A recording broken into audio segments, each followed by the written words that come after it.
மற்றவங்க மாதிரி கண்ணுக்கெட்டி தூரம் வர எதிரிகளே இல்லைன்னு இருமாப்போடு நான் பேசுறவன் இல்லை இந்த ஸ்டாலின். தோழமையில இருக்கக்கூடியவங்க பேசினாலும் சரி, எதிர்முகாமில் இருக்கக்கூடியவங்க பேசினாலும் சரி, அன்பா பேசினாலும் சரி, கோபமா பேசினாலும் சரி, அவங்க பேசுறதுல நியாயம் இருந்தாலும் சரி, மக்களுக்கு நன்மை இருந்தா அதையெல்லாம் செஞ்சு கொடுக்கணும்னு நினைக்கிறவன் தான் நான்.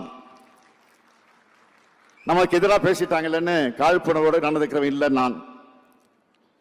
எனக்கு தமிழ்நாட்டு மக்களும் வளரணும், அவ்வளவுதான். நம்ம வளர்ச்சியை பொறுத்துக்க முடியாம தான் நம்ம ஆட்சிக்கு கலங்கை ஏற்படுத்த சமூக வலைத்தளங்கள்ல ஒவ்வொரு செய்தியும் எப்படியெல்லாம் திரிக்கிறாங்க, கருத்துருவாக்க செய்யறாங்க. அவங்களுடைய நோக்கம் ஒண்ணுதான், திமுகவை எப்படி அழிக்கலாம், தமிழ்நாட்டோட வளர்ச்சியை எப்படி